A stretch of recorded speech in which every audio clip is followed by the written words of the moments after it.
Hey guys, tonight we drift back to a time when your neighbors didn't own Bluetooth speakers, but they did own loud voices, drunk uncles, and a deeply problematic understanding of acoustics. Picture this.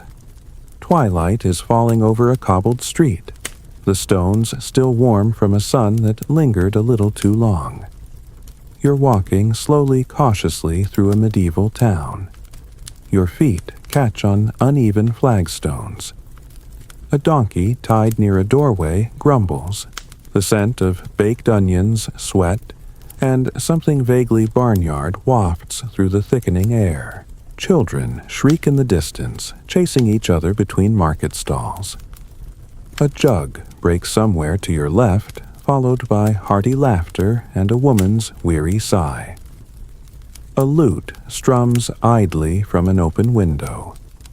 And above it all, floating between crooked timber frames, is the sound of someone singing a full, rolling voice entirely off-key, belting out what might be the story of a frog who became a knight. So, before you get comfortable, take a moment to like the video and subscribe, but only if you genuinely enjoy what I do here. And if you're tuning in from somewhere unusual, drop your city and the local time in the comments. I love seeing where in the world we all gather from to sleep through history together. Now dim the lights, maybe turn on a fan for that soft background hum, and let's ease into tonight's journey together. You look around. This place, it doesn't know how to be quiet. The concept of noise pollution hasn't been invented yet, but boy is it working overtime. Metal pots clang from a distant kitchen. Horses snort and stamp. Gossip bounces from one house to another like a contagious spell. Everything echoes, boots, voices, snoring. In this world, walls are thin, doors are open, and personal space is theoretical. The town isn't huge, maybe 300 souls at most, but when they all talk at once, it's like a fairground in your skull. You pass a small square. Children are herded indoors by mothers holding lanterns. A woman sharpens a knife while humming. A man stands in a doorway swaying slightly as he mutters the same line of a song over and over again. Oh, my love's like a daisy. A daisy, a daisy. You hear it 10 more times before you're out of range. It's not that people mean to be disruptive. In fact, the idea of quiet hours doesn't naturally occur to most of them. Nightfall is just another part of the day, and for many laborers, it's the only time they get to chat, joke, and sing after 14 hours of plowing or butchering or weaving. Of course, this rhythm of nocturnal racket doesn't go unnoticed by those with money and better walls, because somewhere just up the street a minor noble is clutching his feather pillow and praying for silence. He's exhausted. He's probably got gout. And every time someone stumbles past his manor warbling about ale and sheep, he makes a mental note to bring it up at the next town council meeting. This is how it begins. Not with outrage, but with irritation. The kind of slow, creeping annoyance that settles into the joints. And when that noble's complaints pile up enough, voila. A law is passed. Not immediately, of course. First, there are mutterings. Letters to the bailiff. A priest mentions sinful mirth in a sermon. But by and by, it becomes official. No singing in the streets after sunset. Seems harmless, right? Except nobody really tells the goose herder who sings to calm his flock. Or the baker who hums while kneading dough. Or the washerwoman whose lullaby carries across the alley like wind in linen. And then, one day, someone gets fined. Historians still argue whether the first no-singing laws emerged in small market towns or larger cities like York and Bruges. But the pattern is eerily similar. As towns grew denser and class structures more rigid, the nighttime freedoms of commoners became inconvenient. which brings you back to your feet, standing now beside a stone wall as the last bit of daylight slips behind a chapel roof. You notice something. The sound is thinning. Children have gone inside.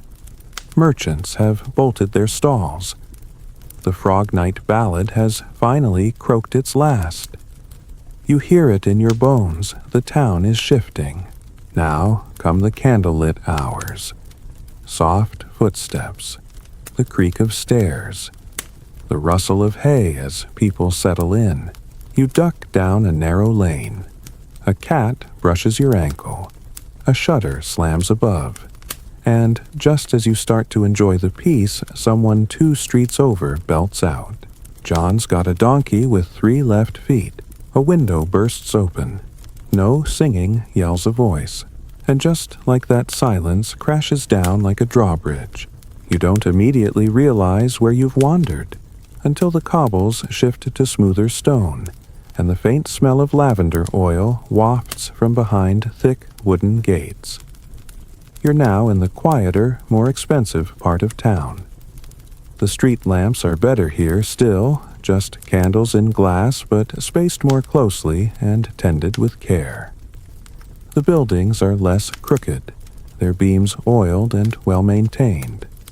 Even the dogs seem to bark more politely, and behind those tall windows and velvet curtains, lords and ladies, scribes and stewards trying to sleep, or pretending to.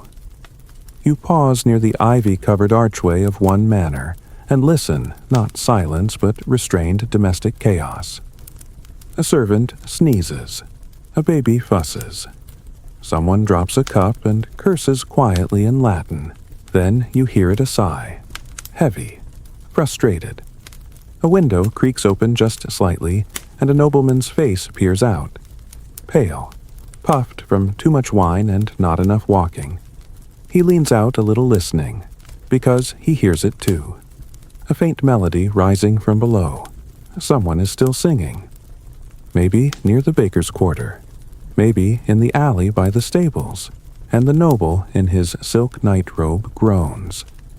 For the 3rd night this week, someone's midnight singing will mean he wakes up groggy and foul-tempered.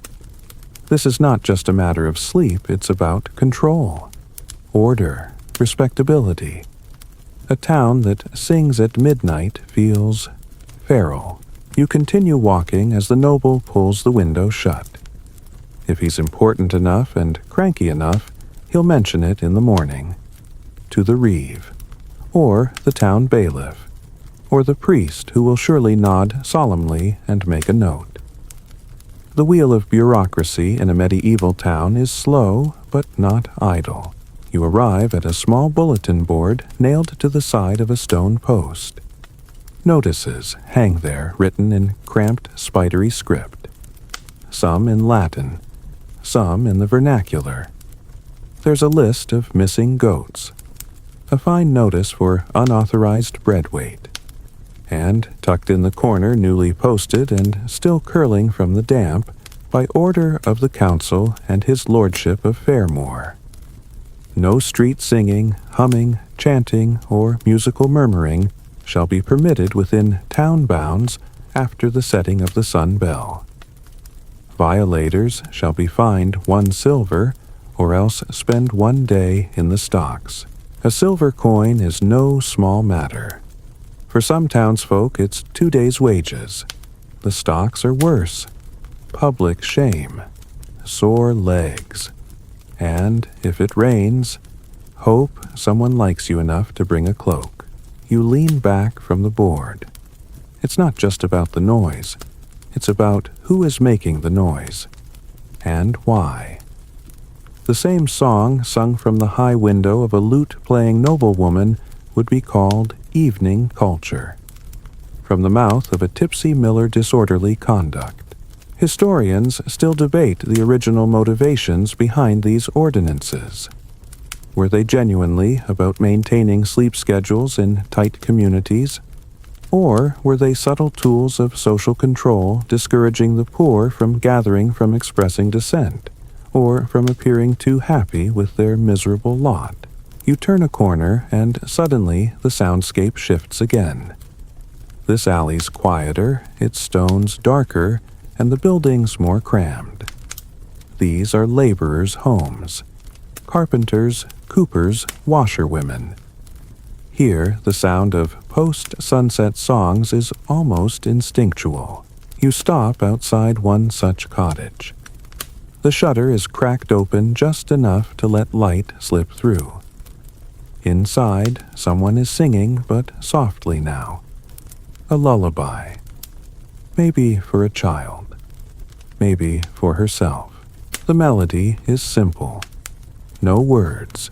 Just a hum. You can barely hear it over the rustling breeze. And yet, it could still be a crime. You imagine the household. A mother with blistered hands. A father already snoring. A toddler curled beneath a wool blanket stuffed with straw. The lullaby. It's all that keeps the child from crying. But it also carries drifting out into the cool air. You sit on a nearby barrel and wait. And, sure enough, within minutes, footsteps. Not hurried, not angry. Just the measured pace of someone with authority. A man in a hooded cloak appears at the corner.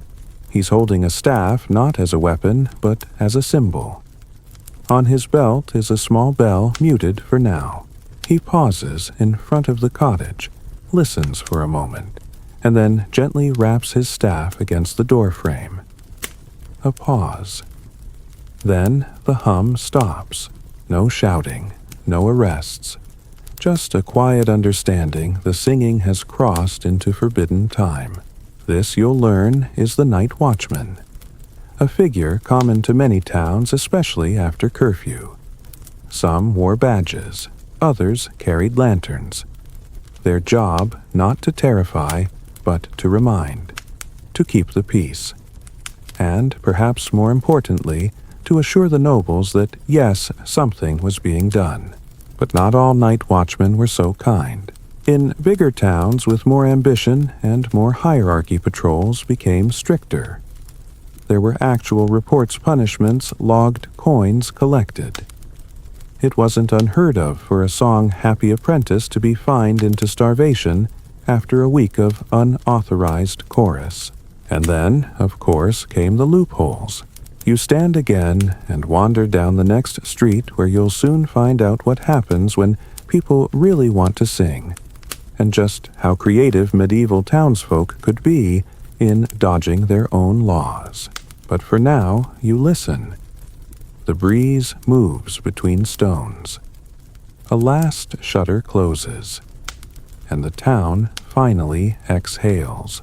The first thing you hear in the new street is the soft tinkling of a bell. Not the harsh clang of a chapel chime, but the gentle, deliberate ringing of a handheld clapper. The kind designed to catch attention without waking an entire neighborhood. You pause beneath a crooked sign shaped like a fish, probably a tanner's house, or maybe a retired sailor. And there, stepping out from a patch of shadow like a bedtime ghost, is another night watchman. This one older, stouter, and clearly less concerned about stealth. He rings the bell twice, then stops as if letting the sound measure the silence around him. You watch him pass, noting the patch sewn onto his cloak, 3 stitched stars above a faded crescent moon. A local symbol. Maybe he's officially hired. Maybe just a volunteer who really likes rules. He walks the same route nightly, whether people are singing or not. But when they are, that's when his real job begins. You duck behind a stack of firewood and follow at a distance. The watchman turns into an alley, knocks on a door, whispers something to a young boy. The child nods and disappears inside. No fines, no stocks. Just a warning. It's like this in smaller towns. The night watch isn't here to arrest you for singing. They're here to stop problems before they start. It's not about punishing volume. It's about avoiding escalation. Because here's the thing, people don't just sing after dark. They gather when they sing.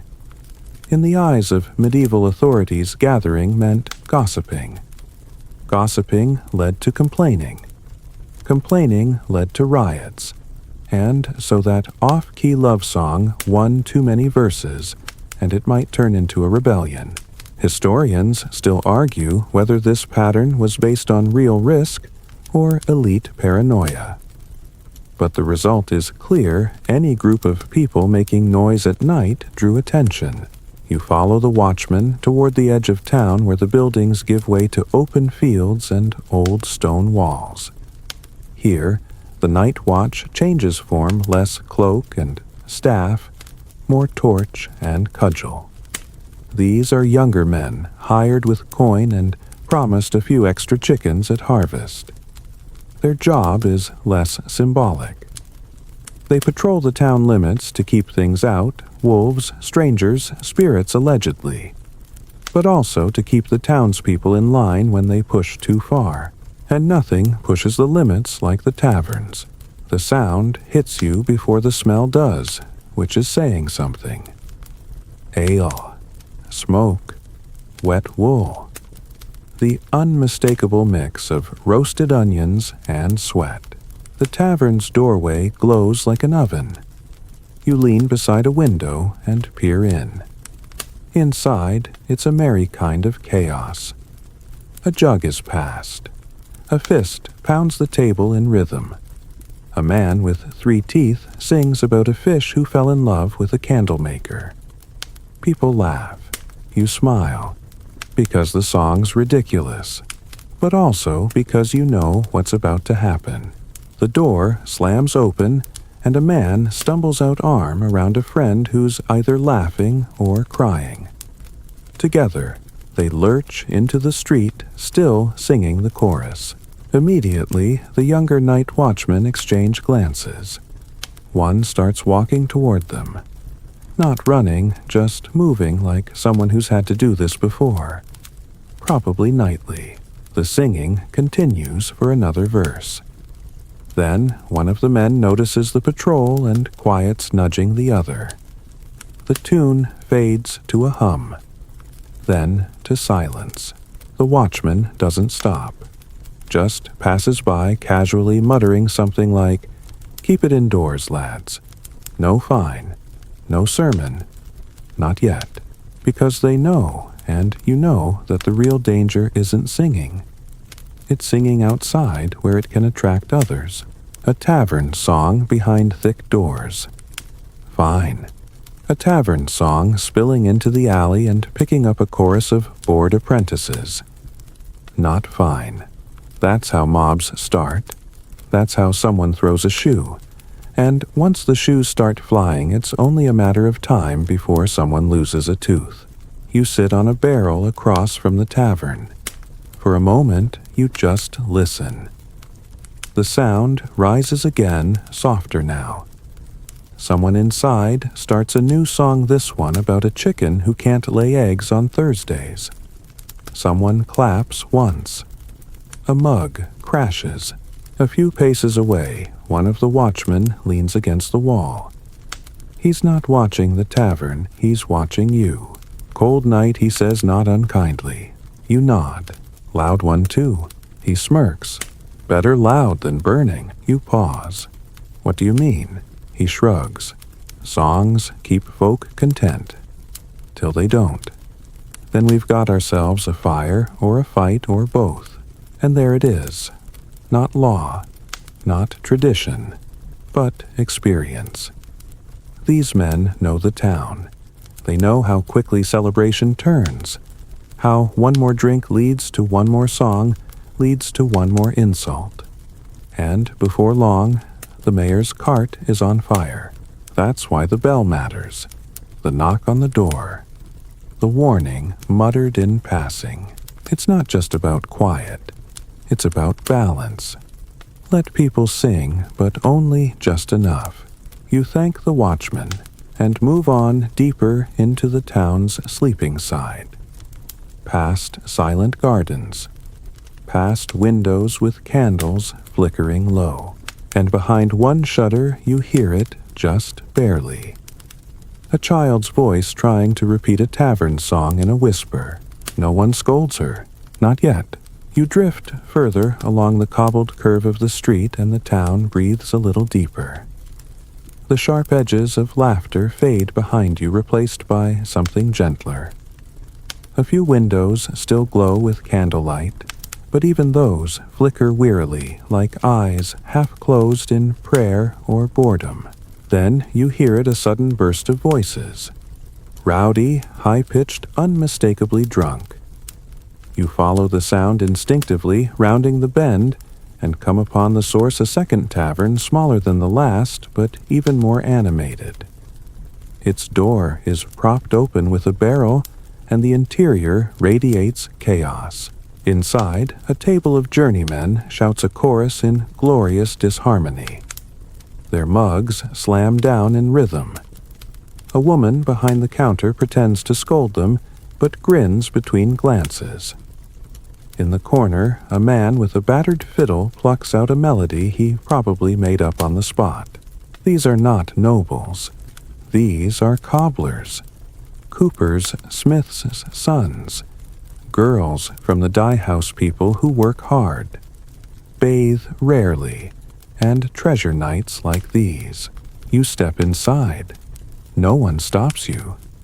The warmth of the fire and the smell of roasted marrow bones wrap around you like an old cloak. You sit near the hearth. No one notices. They're busy singing. Loudly. Passionately. Off-key. One of them belts a song about a goat that refused to cross a bridge until it was bribed with beer. Another sings a verse about his true love, who may or may not have actually been his neighbor's dog. You laugh quietly, and then just as quickly the mood shifts. A man in the back starts a new tune. Slower. Melancholy. It's about a dead brother, or maybe a lost harvest. The verses are mumbled, barely distinguishable. One line keeps repeating, "Don't sow the wheat in shadowed soil." The room changes. The fire crackles. People listen. Then, from outside, a knock. Firm. The singing stops. The innkeeper moves to the door, exchanges a few quiet words with the man outside. You catch a glimpse, it's another watchman. He doesn't enter.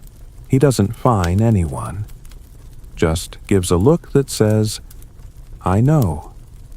Let's not do this again tonight." The door closes. The innkeeper exhales. "All right," she says, "that's enough singing. Drink if you've got coin.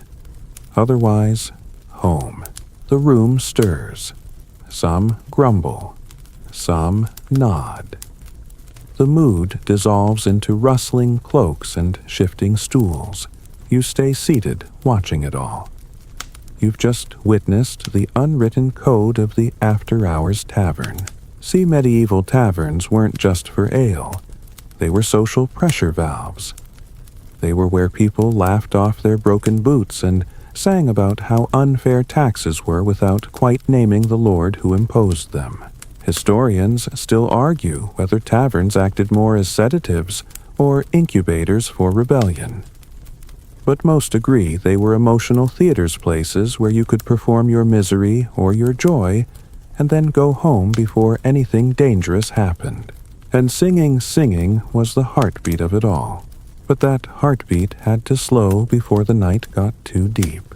You step outside again, air colder now. The moon has fully risen. It reflects off puddles and wet stone. As you walk, you pass a narrow courtyard, 3 houses facing inward like gossiping old women. In the middle is a young man, alone, singing softly, not for a crowd, not to impress, just singing. And that's when you realize something. The laws weren't written for this. They weren't meant to stop the lonely lullaby, or the mother humming by the hearth, or the boy singing to himself in the courtyard, where no one listens but the moon. They were meant for the crowds. Crowds could grow. Crowds could shift. Crowds could turn.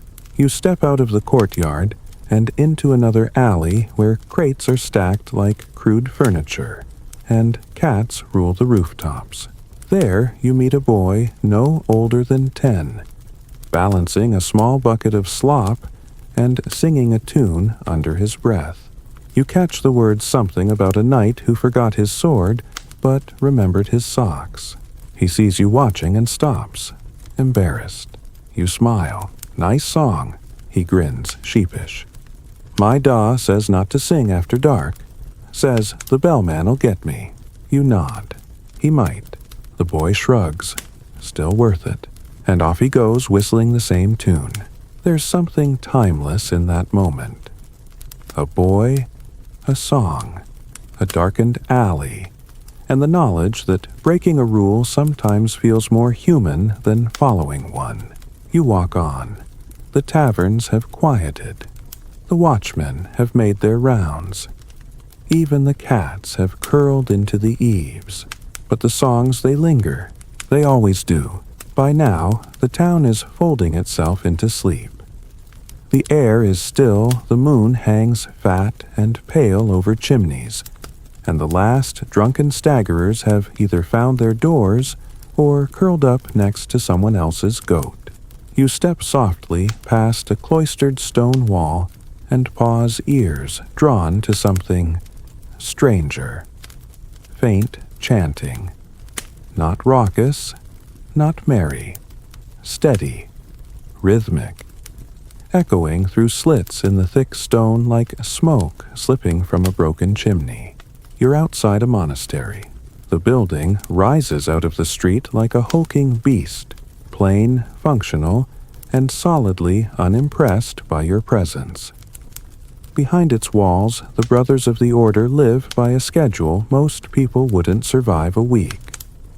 You approach the gate and see a small plaque nailed crookedly to the lintel. It reads in plain Latin, Ora lege dormi. No chanting past compline. Translation, pray. Read. Sleep. And most notably, don't sing after the last liturgical prayer. You settle onto a cold stone ledge unseen and listen.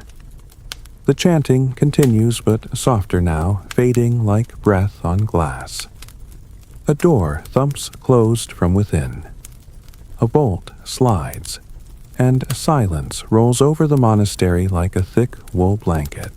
It's not just town laws you're dealing with anymore. Monastic orders from Benedictines to Augustinians often had strict rules governing when, even if, music could be performed, especially at night. Why? Partly because monks valued silence as a form of devotion, but partly because they were terrified of what nighttime might bring. Historians still debate whether the concern was spiritual or carnal. There are entire treatises, long handwritten, slightly nervous treatises, detailing how nighttime singing could tempt the flesh and invite Satan's melody through the mind's back door. Their words, not yours. Apparently, a well-timed hymn could do more than stir the soul. It could stir other things. You glance up at the high windows, black squares cut into stone. No candlelight, no movement. Imagine it. You're a young novice, barely 15, lying on a straw mattress in a tiny cell, wide-eyed and trembling. You've just spent 3 hours copying psalms with a quill made from a goose you plucked yourself. Your back aches. Your hands are ink-stained. And now, as darkness thickens around you, a tune floats through the hallway, a Gregorian fragment barely voiced. It shouldn't be there. It's past compline. Your heart pounds. You clutch your cross. The melody twists, rises, falters. Is it a brother? Is it a dream? Or is it something else echoing from the crypt? You murmur a prayer and pull the blanket higher. this fear wasn't entirely unfounded. Monasteries were dark, drafty, and deeply superstitious places. Singing at night might accidentally summon memories, visions, or worse, attention. Some orders were so cautious they banned musical instruments outright even during daytime prayers.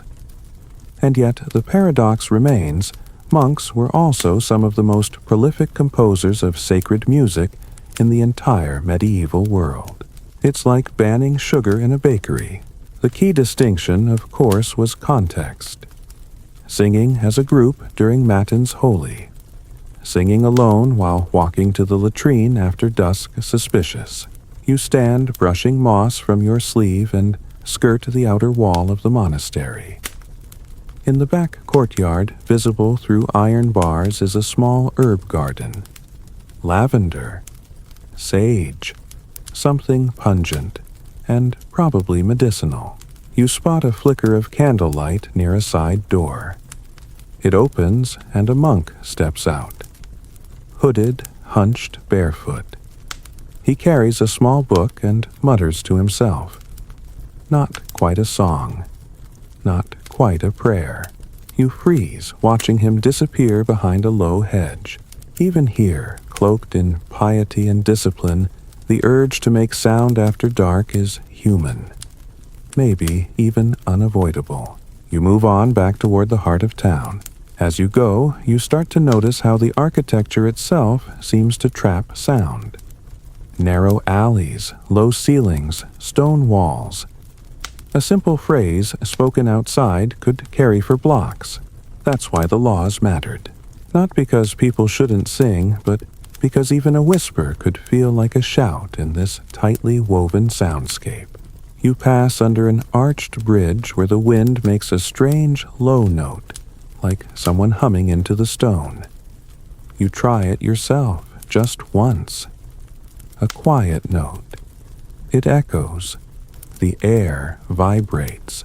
Even you feel guilty. The town is sleeping, but it's also listening. You cross a small square. A cat skitters past. A dog lifts its head and watches you, then sighs and lies back down. You're starting to understand. This isn't just about noise, it's about atmosphere, about who owns the night. The nobles, the monks, the people who write the laws, or the ones who quietly break them. You pause near a well. The bucket rests upside down beside it. You sit for a moment. The silence around you is total. Not the modern kind, dead and digital, but living, layered, full of distant breath. And then, as if summoned by memory, a note. One note. From somewhere far off, someone sings. Just one line. A woman's voice. Clear. Soft. Sad. Then silence again. You wait, but nothing follows. She knew the law. She broke it anyway. You stay by the well a little longer, letting that lone voice echo in your mind. It's quiet now, so quiet you can hear your own heartbeat. The ticking of the air between buildings, and the faint drip of water somewhere out of sight. But in a town like this, even a whisper seems like a performance. You rise and begin walking again down a narrow lane that curls like a lazy stream through the heart of the town. The houses are packed so tightly here that they lean inwards, their eaves nearly touching overhead. It's like walking through a tunnel woven from wood and tile. Every sound, your footfall, your breath, a shifting rafter, feels exaggerated. That's the problem with medieval acoustics. These towns weren't designed for silence. They were built for defense, for density, and for survival. But when it comes to sound, they're basically giant echo chambers. You pause by a shuttered window and rap your knuckles gently against the wooden frame. From across the street, a rooster stirs. Behind you, a dog huffs. 2 knocks, and 3 separate animals respond. Imagine what singing does. Historians often refer to these towns as sonic webs spaces, where sound bounced, multiplied, and transformed. It's not just about noise pollution, it's about sonic presence. You could technically be alone and still feel surrounded just by the echo of someone trimming a candle 2 streets over. In fact, scholars still debate whether the layout of towns like this was intentionally manipulated over time to contain or channel sound. Some suspect the twisting lanes weren't just for confusing raiders, but for muffling nightly activity. Others argue it was purely accident. Whatever the truth, the effect is undeniable. One singer feels like 5. You reach a small courtyard where rain gutters empty into barrels and the walls are smooth with age. Here, even your breath seems to hang in the air a little too long. You can imagine how a simple lullaby sung to a child just past bedtime would slip out the window, ricochet off the walls, and end up disturbing a scribe trying to finish his receipts by candlelight. And it's not just singing that carries whispers do too.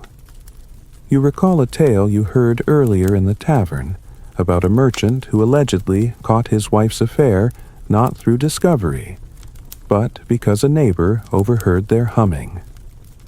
A love song repeated too many times after dark tipped off the entire block. Which begs the question, when does sound become suspicion? In this town, it seems to depend not on what you say or sing, but on when you do it. You pass another notice nailed to a beam. Faded. Rain damaged. But still legible. Let no man nor woman raise voice to chant or recite within the walls of the town after the tolling of the curfew bell, lest they invite the penalty of shame or silver. The term chant or recite is interesting. Not shout, not howl, but words that imply intention. Poetry, song, ritual. You turn the corner and find yourself at the edge of a modest square. There's a well here too, but this one has a bench beside it. A woman sits there, head wrapped in a faded scarf cloak tucked tightly. She's not young, but not old either, and she's humming. Not loud, not furtive, just steady, like it's part of her breathing. You sit on the far end of the bench. She glances at you, nods once, and keeps humming. You recognize the tune. It's one you heard earlier in the tavern, twisted into a bawdy joke. But now, stripped of lyrics and drink, it's soft, almost holy. She pauses. Used to sing this to my boy, she says, not looking at you. Before the law. You nod, unsure what to say. I still hum it, she continues. They say humming's not forbidden, just singing. She glances at you sly. What's the difference, really? You both sit in silence for a while. Then she stands, nods again, and walks off. Her footsteps disappear down the lane. You realize something else sitting there. Silence in a town like this isn't just about quiet. It's a negotiation. Between noise and space. Between memory and law. Even the architecture seems complicit. In wealthier quarters, windows are thicker, walls are heavier. Voices are trapped, contained, respectable. In the poorer wards, everything leaks light airwards. If you live here, your voice is always escaping, and the law only ever chases what's already loose. You begin walking again, passing low doorways, stepping over laundry lines tied across alleys. You duck beneath an overhang and emerge into another corridor of echo. You stop, listen. Far away you hear someone cough. Closer, a spoon drops. And then again, singing. But this time, something's different. It's coming from a second-floor window. It's a child's voice, high and clear, singing softly to herself. A made-up melody. No words, just sound.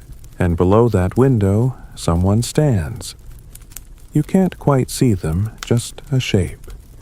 Watching, listening, not a watchman, not a parent, just someone who heard the voice and stopped walking. You stay too, silent, still, because somehow that small voice floating from the rafters in violation of 1,000 tiny laws is the most human thing you've heard all night. You stay rooted for a long time, listening to the child's wordless melody flutter down like a paper lantern on the wind. It's not loud, not even confident, but it's enough. Enough to touch something quiet in your chest, that ancient part of you that still believes night is for dreaming and songs are for comfort. Then it stops. You wait, half hoping for another note, but the window above closes with a soft thud. The moment has passed. Whoever was standing in the street below the window has slipped away. You're alone again. You start moving slower now, as if afraid your footsteps might shatter whatever peace lingers in the air. You begin to think about why really people feared singing after sunset. On the surface, it's always explained as practical singing was loud, it traveled, it woke babies and disturbed livestock. But underneath those reasons, deeper in the bones of these towns lay a different fear. The fear of what singing could become. You walk past a faded fresco on a chapel wall. You can barely make it out in the moonlight, but the figures seem to be holding instruments. Harps, lyres, horns. Angels, or maybe musicians. There's always been a thin line between sacred music and the kind that got you fined. Medieval people believed that sound had power. Literal spiritual power. It could open portals, invite possession, awaken emotion, and that last one was the real problem. Emotions, unchecked, were dangerous. That's why so many singing bands reference temptation, agitation, and unrest. And not unrest in the revolution sense, unrest of the soul. Sound was believed to unbalance you. That a well-placed song could pierce your spiritual armor and let in everything your priest had spent the week preaching against. You reach a low gate, unlatch it, and find yourself in a tiny courtyard surrounded by crumbling stone. It's probably part of an old almshouse. A fountain, dry and cracked, sits in the middle like a forgotten offering bowl. Ivy spills from every wall. And there, carved into the stone arch barely visible unless you know to look a warning, beware the song without purpose. The devil sings prettily. You chuckle under your breath. That sounds like something a frustrated monk wrote after catching novices composing rude rhymes about the abbot. But it speaks to something real, the medieval suspicion that beauty without order, especially at night, could be dangerous. Historians still argue whether this belief was theological or just plain old social control dressed up in liturgy. But either way, the idea lingered. If you're singing, why are you singing? And who's listening? You move to the fountain, sit on its edge. The stone is cold. You let your hand trace its cracked surface. Imagine you were a town official in 1387. You've dealt with stolen chickens, leaky thatch, a scuffle at the butcher's stall, and a minor dispute over a disputed lane boundary. Now you've got neighbors complaining because the weaver's apprentice sings too loudly after dark. You don't want to be the villain. But complaints are piling up, so you write a law. Just a little one. No singing in public spaces after sunset. Seems simple enough. Problem solved. But within a week, someone's fined for humming on their walk home. A week later, 2 boys are caught reciting verses from a traveling minstrel and hauled before the reeve. By the 3rd week, the town drunk is in the stocks for whistling. The law mutates, expands. What began as a plea for sleep becomes a net wide enough to catch joy. And that's where the fear comes in. Because singing in the eyes of many medieval townspeople wasn't just art. It was a spell. There are entire folk tales devoted to this idea. You remember one, vaguely, from earlier in the tavern. A woman who sang a man to death not with poison or blade, but with lullabies so sweet he refused to wake up. He just slept forever. Or the tale of the wandering piper who played such haunting tunes that entire villages followed him into the woods and never returned. Yes, that story inspired the Pied Piper, but earlier versions were far darker. In these stories, the melody is the weapon, which means banning it wasn't censorship, it was protection. You lean your head back, stare up at the stars peeking between tiled roofs and thatched gables. The sky is cloudless, the moon brushing the world in soft silver. And for just a moment you wonder what this place would sound like if the law didn't exist. Would the streets be full of song? Would lovers sing to each other from across the lanes? Would old women lull their grandchildren from balconies? Would groups of drunk journeymen form impromptu choirs on the bridge? Or would it all collapse into chaos? Endless, shouting, howling, the town, devolving into a chorus of brawls and broken windows. Hard to say, but you know this something in the medieval heart feared that exact possibility. And so they chose silence. Not because it was easier, but because it felt safer. You rise from the fountain and move again, guided more by instinct than destination.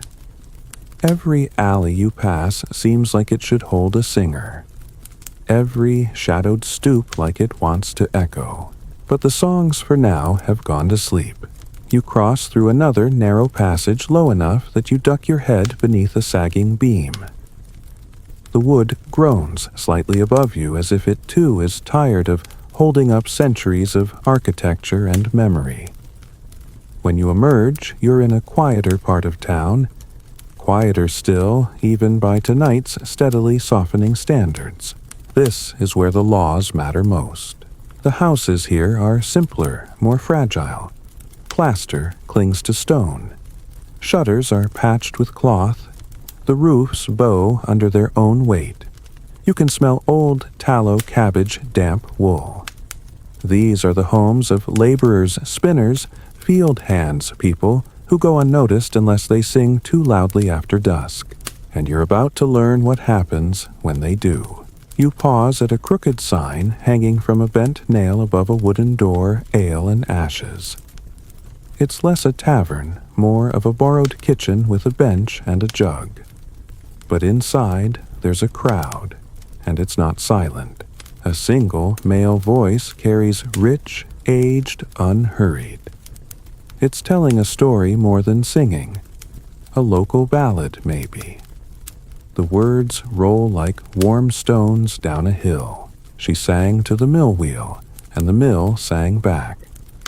The river joined in till it turned the track. The door creaks open slightly as someone exits a girl no older than 12 carrying an empty bowl. She sees you, then stiffens. "You're not here to tell, are you?" she asks. You shake your head. She relaxes, then nods once and vanishes into the dark. Inside, the singing stops. A sudden hush. You hear hushed whispers.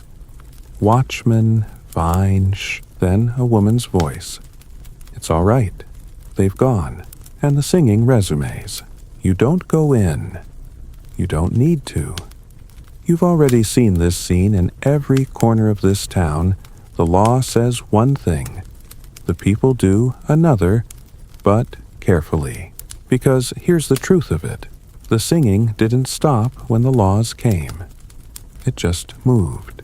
Moved into kitchens, into root cellars, into barns where people gathered in ones and twos. Moved into code.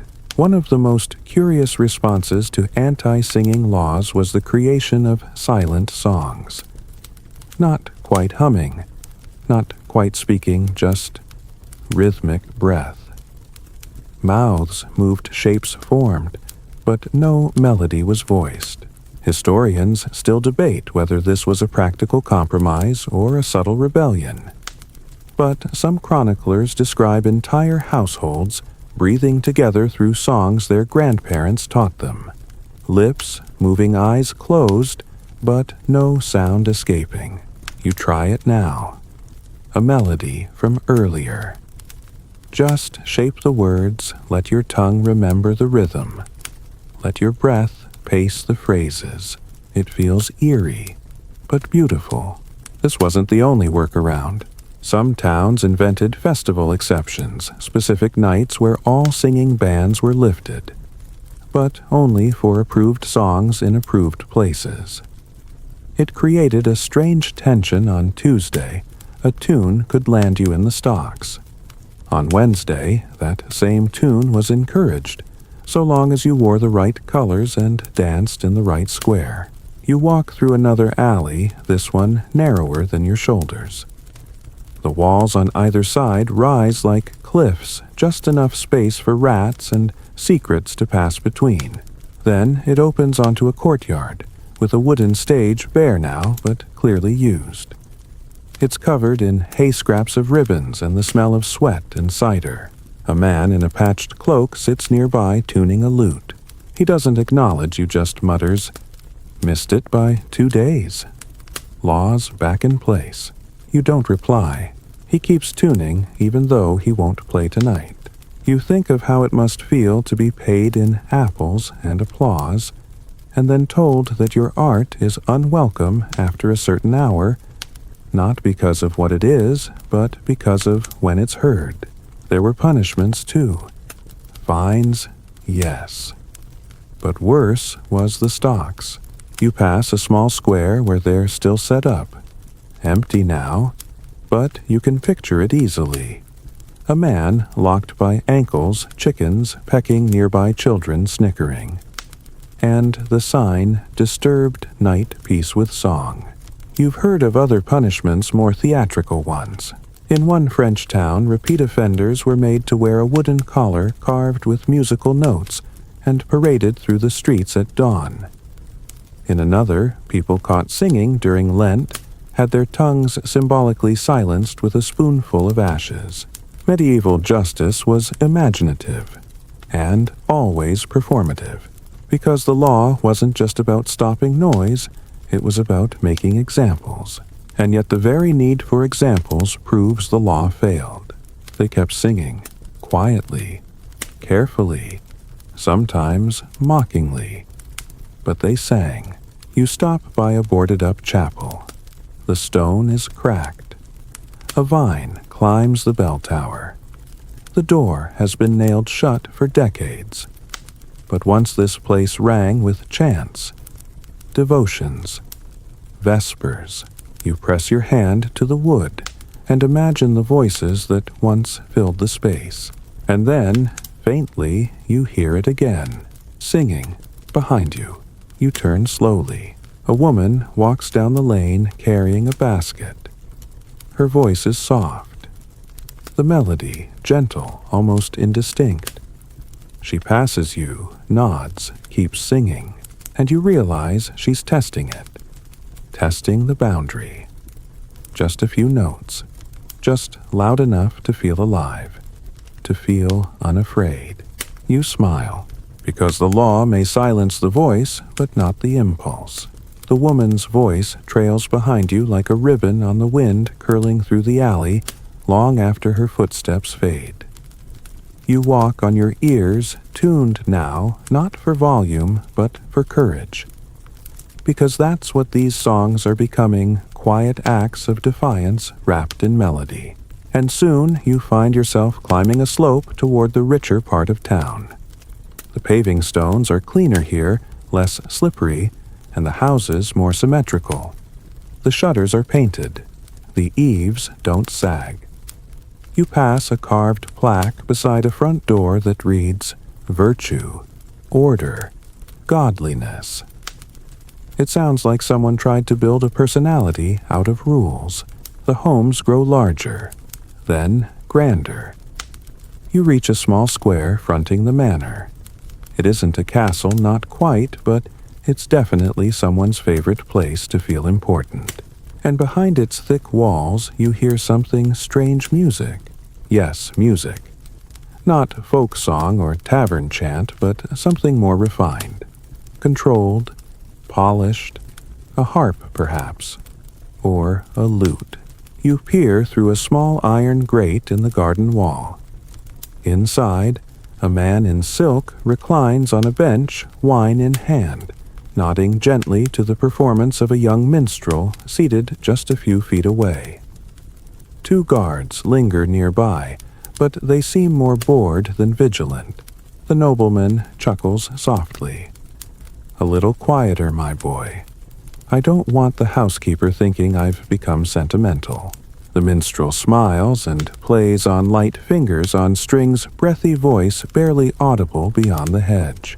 You step back. Outside that wall the law is clear. No singing after sunset. Inside, a different story entirely. See, not all voices were subject to the same rules. Elite households often received special exemptions or simply ignored the curfews altogether.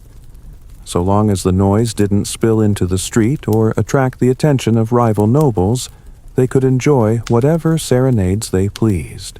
Some towns even had written exceptions for licensed minstrels in service of gentry, granting them freedom to play, so long as they remained on noble property, and, crucially, kept it down. Historians still argue whether these exemptions were meant to uphold tradition or simply reinforce the class divide. Either way, the message was clear: music wasn't illegal, it just needed the right address. You drift along the wall listening.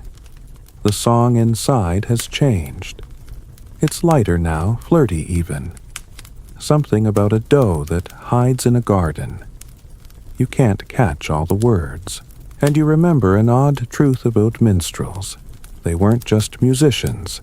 They were messengers, entertainers, sometimes even spies. A good minstrel could make a living shifting tone depending on the room. A great one could keep secrets as well as songs.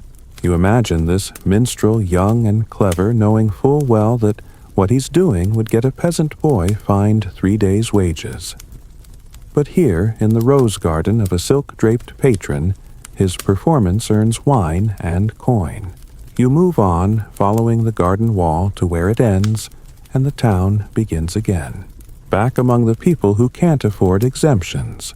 There's something almost theatrical about the way these boundaries work. Not physical walls, though, those help, but audible ones. Inside the manor, harmony, indulgence. Outside, suspicion. You reach another street now, quieter still, until you come to a door half open to the night. Warm light glows within. You hear a child's giggle. Then, a sharp shushing sound. You pause. From the shadows, someone whispers, "He's learning the lute. Just got his fingers right." Another voice, "He'll get us fined." A third, "Not if we close the door, he won't." The door shuts softly.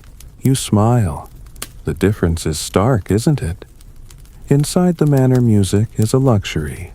Inside the cottage, it's a risk. You sit on a nearby stoop and think about how unevenly the law is enforced, not just in who sings, but how. A peasant's voice is disruptive. A noble's voice is art. A traveling piper is a nuisance unless he's paid by the mayor. A street ballad is vulgar unless performed by a lady's personal musician. And then there are the loopholes. Some clever townsfolk found ways to exploit them.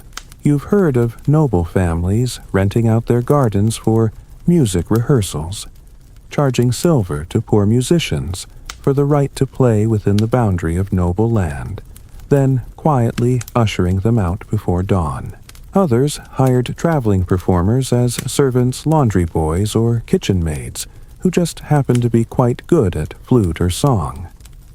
That way, their nightly performances were considered domestic labor, not public disruption.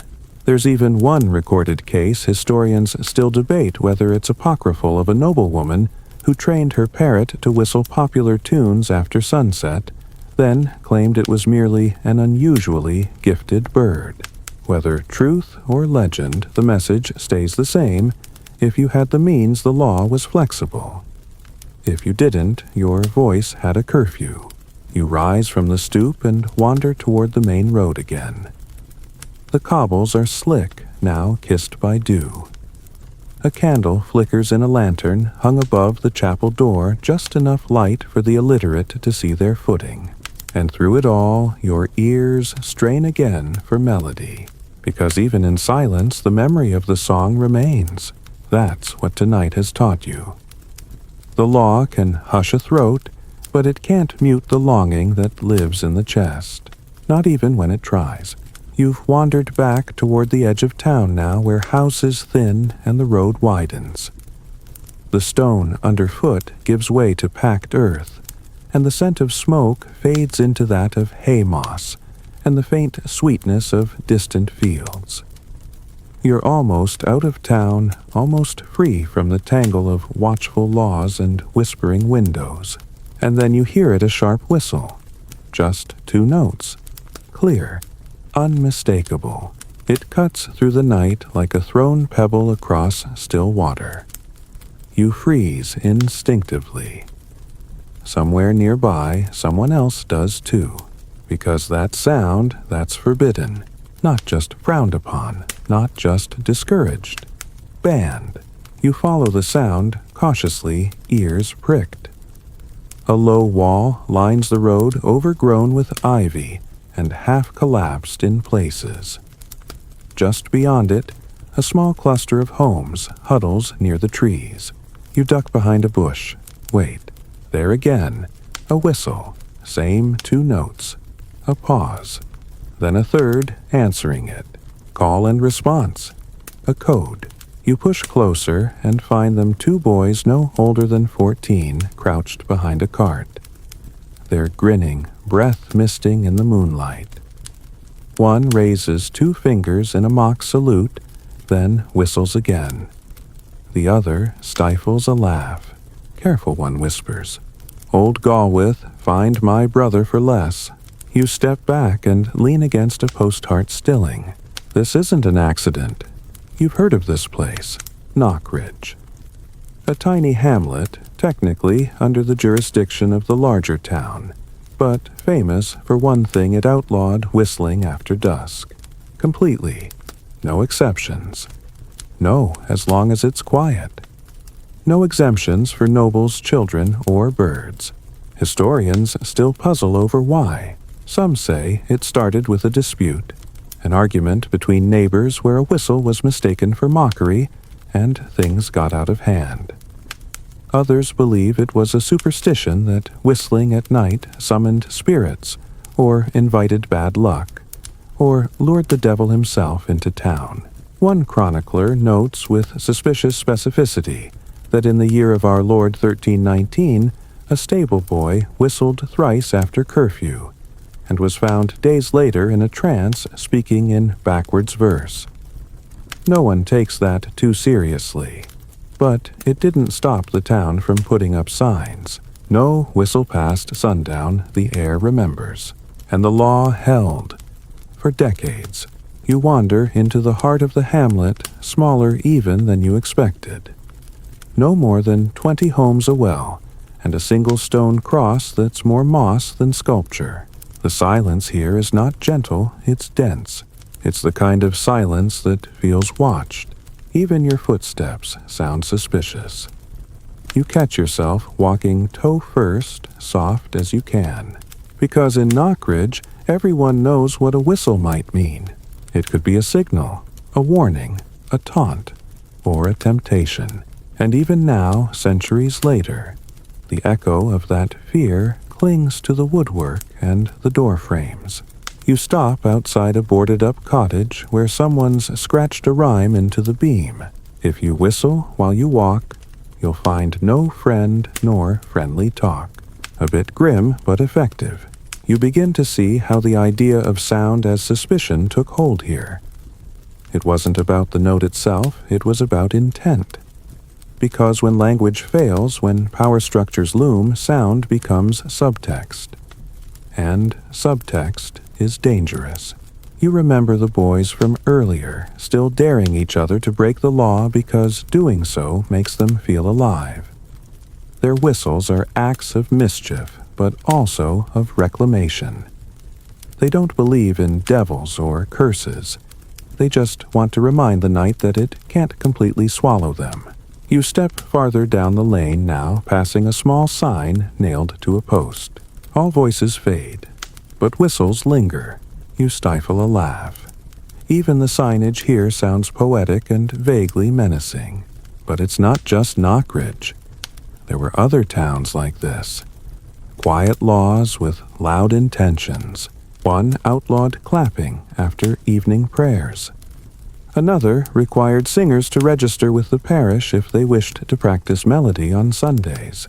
And perhaps the most infamous a market town in Central Europe that decreed any song with a chorus louder than 3 voices was to be treated as incipient riot.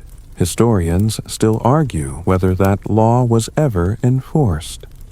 But even its existence speaks volumes, because singing in a group isn't just musical, it's social. And the one thing authoritarian minds have never liked is unregulated togetherness. You pause beside a wooden bench outside what must have once been a bakery. A painted sign above it shows a smiling sun with a bite taken out of it. And suddenly, in the stillness, you hear it again. A whistle, this time from farther off. Then a second answering. A third, softer, hesitant. And then silence. You smile, because even here in the town that tried to ban the simplest sound, a human mouth can make the instinct remains. A way to be heard without being caught. A note that travels where speech cannot. And tonight, as always, the law listens. But the people quietly, stubbornly sing anyway. The wind picks up slightly as you leave Knockridge behind. It rustles through the hedges and stirs dust along the road, but it's not strong enough to erase the memory of those faint whistles. If anything, it seems to carry them forward, fragments of notes riding the breeze like seeds, trying to plant themselves in another village. And just like that, you're walking into winter. Not real winter, not yet, but the kind that clings to the air before the snow. The kind that makes people pull their cloaks tighter and count how much firewood they have left. In towns like this, the seasons weren't just weather, they were policy. They dictated what could be done and when, and that included singing. You're not the only one who noticed. In your pocket is a scrap of parchment you picked up earlier at the market square. A town announcement issued just days ago declaring the return of winter silence provisions. It's written in the usual bureaucratic hand, all flourishes and too many verbs. By order of the council, and with consideration for the public tranquility and health of the body politic, no gatherings for caroling, chanting, verse reciting, or informal wassailing shall take place past dusk during the winter season, lest penalty be incurred. That word wassailing makes you smile. It conjures images of jingling cups, steaming cider-red faces, and merry tunes. But not here, not anymore. You enter a courtyard where 2 women stand talking beside a basket of kindling. One speaks quietly, but you catch the words, "They fined my cousin last year." Said she sang too loud in December. She was drunk, the other replies. She was festive, the first insists. They both laugh. But it's the nervous kind, the laughter of people who know the line is thin and always shifting. See, singing in winter was special. In fact, for centuries, winter was the time to sing. Songs weren't just entertainment, they were survival. People sang to chase off the dark, to remember warmth, to summon the sun. and no songs were more beloved or more troublesome than those sung in the 12 days of Christmas. You walk through the square and pass a faded mural on the wall of the bakery. It shows a group of singers bundled in cloaks, holding tankards and songbooks. Their cheeks are round their mouths, open in harmony. Above them is a phrase, "Make glad the frost, and it will not bite." That was the old wisdom. Make noise in the face of the cold, and the cold would retreat. Sing in the dark, and light might return. But over time, town councils grew wary, because songs brought crowds. And crowds in midwinter were a fire hazard waiting to happen. Homes where dry kindling was everywhere, and torches were the only light. Add a few tankards of mead, a joke sung too loudly, and suddenly you had a riot, or worse, a fire that ate 3 streets before sunrise. Historians still argue whether it was the fire risk or the moral panic that sparked winter singing bands. Either way, the result was the same: no more wassailing, or rather no more legal wassailing, because naturally people adapted.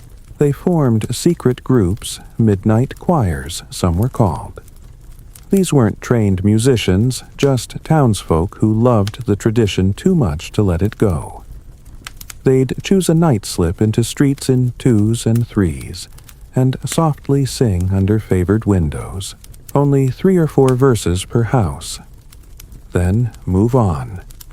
Always quick, always quiet, and always ready to scatter if they heard a guard's bell. You duck into a side alley now where the snow hasn't reached yet, but the cold has claimed everything. A shutter bangs softly. Somewhere above, frost gathers in the creases of a thatched roof. Here, in this brittle stillness, you imagine those midnight choirs' lanterns hidden in cloaks, voices trembling with cold and laughter. You picture them pausing outside the home of a kindly widow, leaving behind a tune like a gift. You picture them standing silently outside a locked door, singing to someone who never opened it, but always left out a bowl of cider. The songs were different then. Some cheerful, some sad, some filled with nonsense verses that even the singers didn't understand anymore. Just syllables passed down like relics.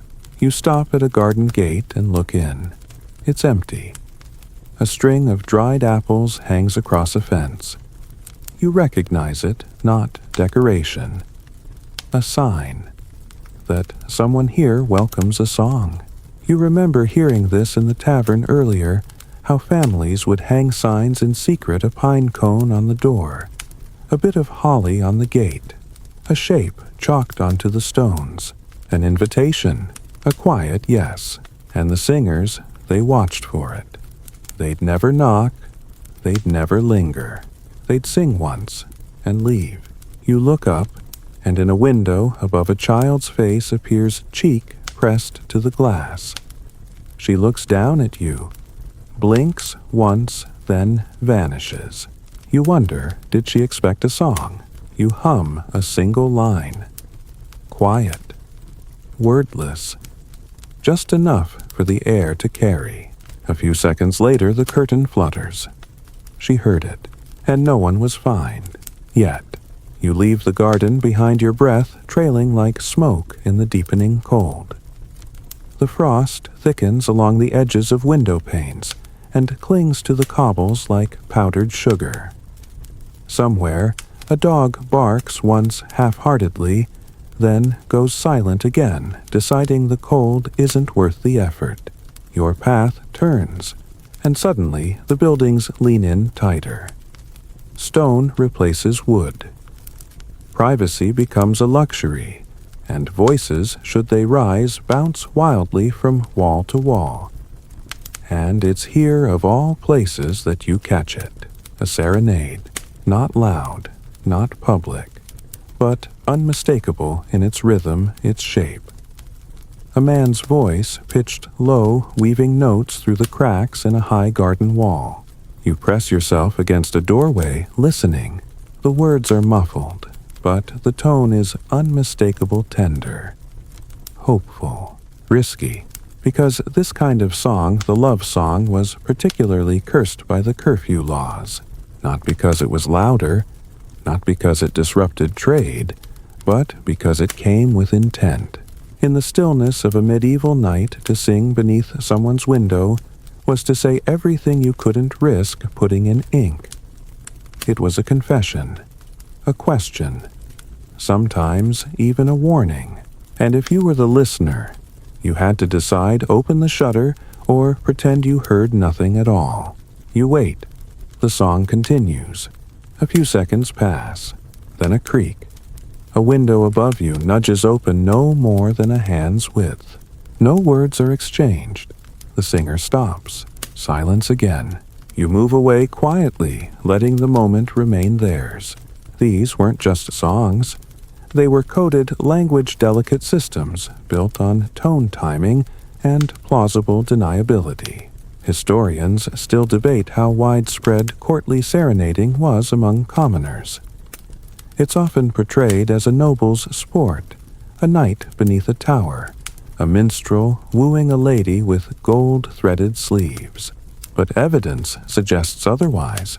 There are dozens of local ballads written in plain dialect that detail nighttime songs exchanged not in castles, but in back alleys and thatched cottages. Love didn't need a title. It just needed a melody and a bit of nerve. Still, towns were wary, because a serenade wasn't just a song, it was an excuse. An excuse to linger beneath someone's window, to be out after curfew, to gather in corners and trade verses like currency. Some towns added special clauses to their curfew laws to account for this. One document from 14th century Bohemia explicitly bans songs of longing directed at women of the home, lest they cause unrest or temptation. Unrest. Temptation. Those two words again. You walk now into the quieter outer ward, where houses are smaller hedges, higher. You hear a door creak open behind you, then close again.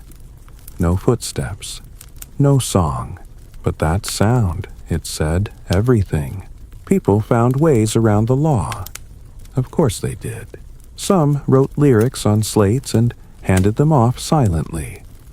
Some recited poems like prayers and counted the echo as their answer.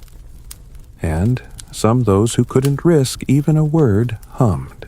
The hum became a signal, a signature. One tone meant, "Are you awake?" 2 tones, "Meet me tomorrow." 3 tones, "I heard what you said." "I feel the same." It said some lovers carried this system into marriage, still humming to each other across busy markets or at opposite ends of shared fields. You pass a narrow alley called Whisper's Gate. It's a name that doesn't show up on official maps, but you've heard it before. In the cold months, it was a passage for lovers. One would hum from the northern entrance. If the other responded from the south just once, they'd meet in the middle. Under moonlight. Under risk. You turn into it now. The stones are uneven. The walls are damp. But it feels alive. Like memories still flicker here, drawn from shadow to shadow. You hum softly just once. No answer. But maybe that's for the best. This isn't your story. You emerge from the alley and step onto a lane that opens to the orchard wall. Beyond it, gnarled trees twist under the moonlight, bare of fruit now, but not of promise. This is where in some towns lovers would gather in silence. Not to kiss, not even to speak, just to listen. They'd sit apart, hum fragments of songs, sometimes full verses if they were brave, and sometimes just silence, thick and waiting. You stop beneath one of those trees. Run your fingers along the bark. There are initials carved here, almost invisible beneath lichen. 2 letters, a date, a symbol that might be a heart, or maybe a bird. You exhale. Some laws are written, others are felt, but both can be broken by a single note. You step back from the tree. Let the orchard fade behind you, and for a moment you imagine them all, centuries of secret singers' hums, passed like kisses, verses buried in frost. All those songs they weren't allowed to sing. All the voices that found a way. You leave the orchard behind and find yourself walking downhill, the slope gentle but steady, until your feet carry you into the low quarter of town. The air is heavier here, laden with smoke and the scent of iron. This is where the smithies stood. The tanners soaked their hides, and fishmongers hauled their goods through pre-dawn mist. Even now, well after curfew, you hear movement. The clink of metal, the scrape of a broom, the low murmur of someone talking to themselves while stirring something in a pot. Life in the low quarter never really stops. It just softens, and amid this soft soundscape, another layer emerges: bells, not clanging alarms or tolling dooms. These are measured, rhythmic, controlled. You follow the sound until you reach a squat bell tower, one you've passed before, but never truly noticed. Its stonework is soot-darkened, its roof patched with tin. But the bell ropes sway gently in the night wind, and from within comes the familiar dong-dong of time being marked. It's the church bells, and they're loud. You watch, somewhat amused, as a sleepy boy in a patched robe steps out of the tower's door, rubs his eyes, then pulls a short rope with practiced effort. The bell above answers with another soft dong. You realize something strange. This is singing too, of a kind. Institutional sanctioned and crucially legal. You sit on a nearby step and think about the contradiction. Because while towns across medieval Europe were banning singing after sunset, they made an almost sacred exception for church bells. Those deep, sonorous notes weren't considered noise. They were considered time itself. They told people when to pray, when to sleep, when to rise. They were a language of their own, one no law dared touch. But not everyone agreed with this hierarchy of sound. Down the street, where fishmongers sharpen knives by candlelight and apprentices sleep on straw pallets, the bells weren't always welcome. Especially when they rang during matins, sometimes at 2 or 3 in the morning.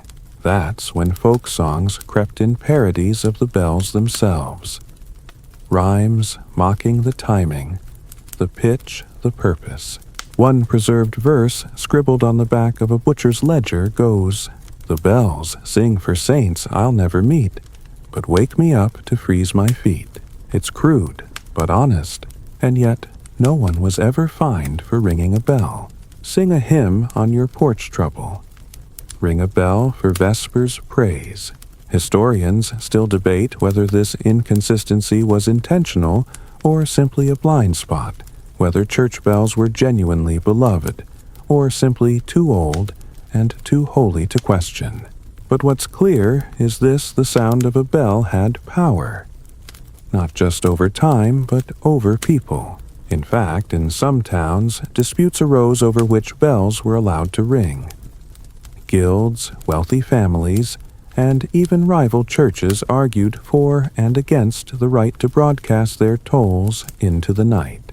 In one recorded case from a Dutch city in the 15th century, a wealthy widow commissioned a private bell tower to honor her late husband.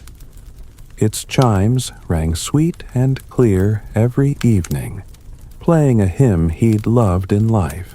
Within a week, the neighbors had petitioned the town council to silence it. Not because it was loud, but because it made their evenings feel inferior. They didn't have a bell, and now they were reminded.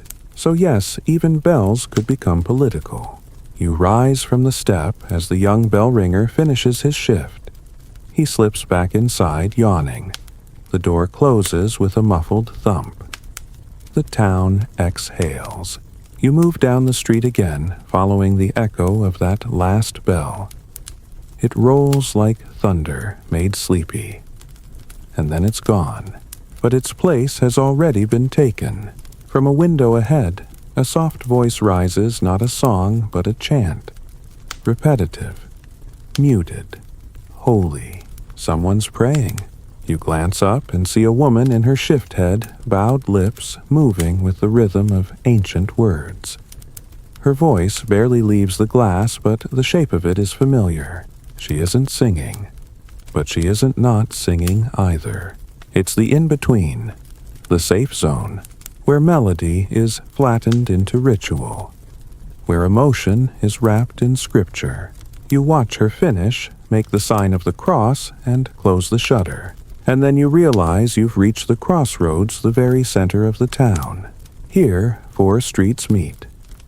A pillar stands in the middle, topped with a weathered carving of Saint Cecilia, patron saint of musicians. She holds a harp. Her face is half erased by wind and time. At her feet a plaque. Her song was heard where words were banned. You stare at it for a while, because that's the whole story, isn't it? The law could silence mouths, but it couldn't stop the sound of meaning. Not when people could hum, or chant, or whistle, or ring a bell, or find a dozen other ways to say what needed saying. You sit by the pillar and let the silence settle. And then, faintly, from somewhere behind you, a bell rings once more. And somewhere else, a voice begins to sing, softly, carefully, but without shame. The voice is so soft you almost miss it. A single thread of melody drifting out from a shadowed doorway. It wavers, then steadies, then fades, but not completely. Like a candle nearly blown out, it clings to its shape. You don't turn toward it. You know better by now. You just sit still beneath St. Cecilia's worn gaze and let the song arrive on its own terms. It's not a song you recognize, not a ballad or a hymn. Something new, or maybe so old it slipped out of fashion before the scribes bothered to write it down. A woman's voice, lilting, slow, the kind of melody you'd only risk at this hour if your heart absolutely had to say something. And just like that, you're thinking of other songs, those not written in joy or prayer, but protest. Because in times of trouble, even lullabies turn sharp. You stand slowly and follow the voice. It's gone by the time you reach the door, but now you're remembering stories, real ones passed in taverns, and whispered over stew. Tales of towns where song itself became resistance. You take a right down the narrowest path, yet barely wider than your shoulders, and let the past catch up with you. In one coastal village, you recall a baker began each morning by singing a nonsense rhyme. No one thought much of it until a tax collector arrived and the rhyme changed. Suddenly, it had meaning. Subtle insults slipped into the cadence. A tune once meant for kneading dough became a code. In a mining town, further inland, a work song chanted by coal haulers was banned for inciting unrest. Why? Because when sung in full chorus, it mentioned the mayor by name and not kindly. So, the miners hummed it instead, and no law could catch the rhythm. And then there's the legend of Varen's March, a small town now lost to flood and time, where a group of weavers gathered at dusk in a barn. They didn't bring torches.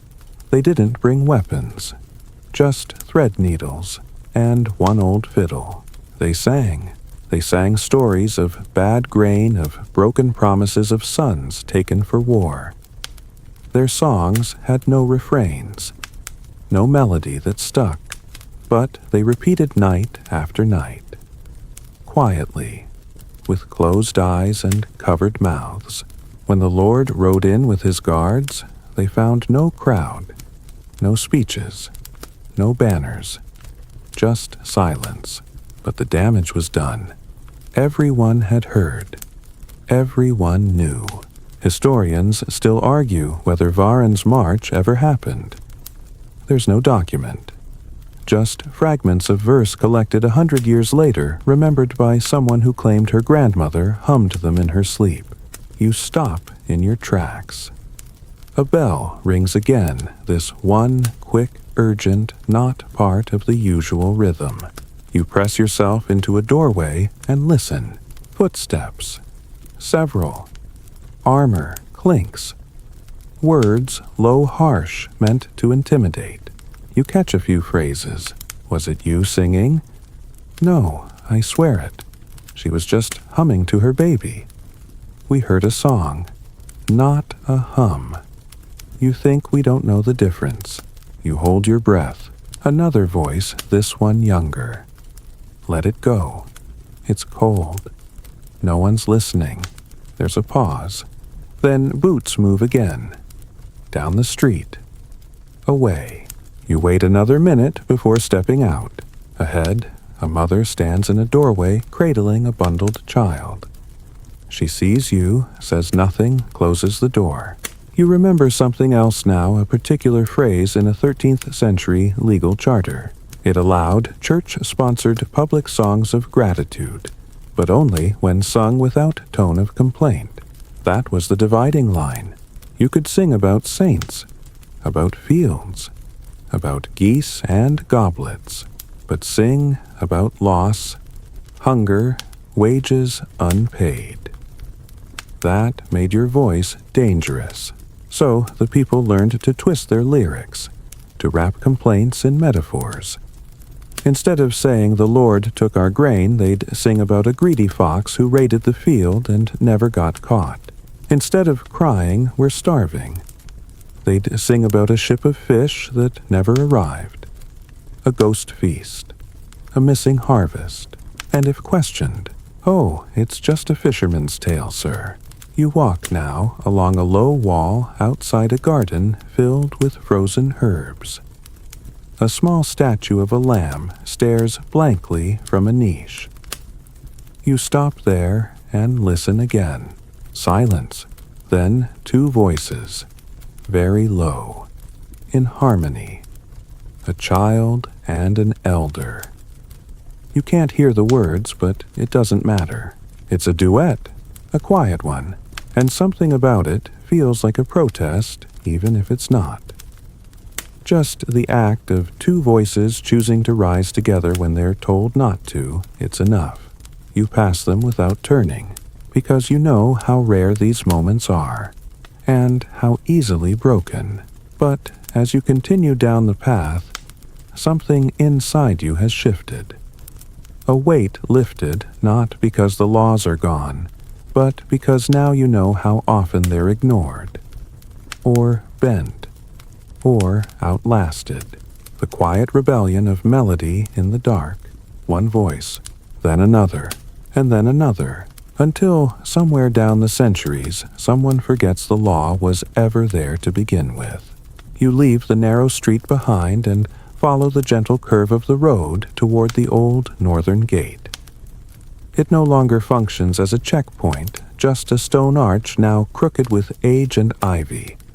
But in another time, it would have marked the boundary between inside and outside town and wilderness law and freedom. You pause beneath it and look up. The moonlight hits the stones at an angle, illuminating a faint inscription barely visible beneath centuries of lichen. Silence is the guard of peace. You stand there a while, letting those words settle. Not shouted, not carved deep in warning, just suggested. But you know better now. Silence here has never been peace. It's been control, containment. A wall made not of stone, but of expectation. Because at some point in this town's long memory, someone decided that sleep or at least the right kind of sleep in the right kind of house, mattered more than joy, more than grief, more than expression. And that's how the final law came to pass. You walk slowly now past the faded heraldry of old merchant homes, past the crumbled lintels of forgotten doorways. Everything is still, utterly still, because this is the part of the story no one sings about the town that outlawed all sound after dusk. It didn't happen overnight. First came the singing bands, then curfews for children, then restrictions on musical instruments, recitations, even whistling. Over time, more sounds joined the blacklist, hammering, barking, arguing, laughing too loudly. Eventually, it wasn't about singing anymore. It was about control, about creating a perfect quiet. The town became a museum of silence, and they were proud of it. Placards were put up. Travelers were warned. Fines increased. Night watch tripled. The silence was enforced. And for a while it worked. People tiptoed, spoke in gestures. Doors were oiled, chimneys muffled. Even babies were expected to be quiet-rocked and hushed, and threatened with sugarless weeks if they cried past sunset. The town became legend, but you know what happened next. It began slowly. People forgot what songs felt like in their mouths. Children grew up never having heard their mothers sing. Lovers wrote down feelings they once would have whispered under starlight. The stillness turned stale, and so one night no one knows who started it. Someone broke the law. They sang, not loudly, not grandly, just a simple phrase, a line from an old tune no longer taught, and it echoed. Because of course it did. This town was built for sound even as it tried to erase it. Then, from another corner, an answer, another voice, a different melody. Soon, harmonies returned. For the first time in years, the town listened to itself. It didn't collapse. It didn't burn. The world didn't end. It just remembered. You reach the hill at the town's edge. Below, the fields stretch toward the woods. Above you, the sky is almost ready for dawn. A gray blush creeps in at the edge of the horizon. Behind you, the town sleeps, but not fully. You can feel its hearts still beating with songs they're not yet brave enough to sing. And maybe they won't tonight, but they will soon, because no matter the law, no matter the silence, people always sing again. Wind down 300 words. You find a soft patch of grass just outside the gate, where the earth is cold but still familiar. You lie back, slowly letting your body sink into the rhythm of stillness. Not the forced, brittle quiet of the law, but the natural hush of early morning. Overhead, stars blink away one by one, retreating before the slow advance of daylight. A breeze carries the scent of smoke, and something green, maybe wild thyme, or frost-bitten mint. The town behind you rests blanketed in its own forgetting, but the echoes still linger. They always do. You close your eyes. Imagine every song left unfinished, every hum stifled, every lullaby remembered only in the back of the throat. They gather here now not to demand attention, but simply to exist, to wait patiently for a voice to carry them forward. In this moment, you don't need to sing. You only need to listen to the way the wind brushes the trees, to the creak of timber in a roof beam far behind you, to the distant, fragile sound of footsteps on cobblestone, someone somewhere waking early. And in that quiet, you feel safe, not because everything is silent, but because something is still allowed to breathe. Let your body grow heavier. Let your thoughts slow. Let the final verse remain unsung for now. The town sleeps, and so should you.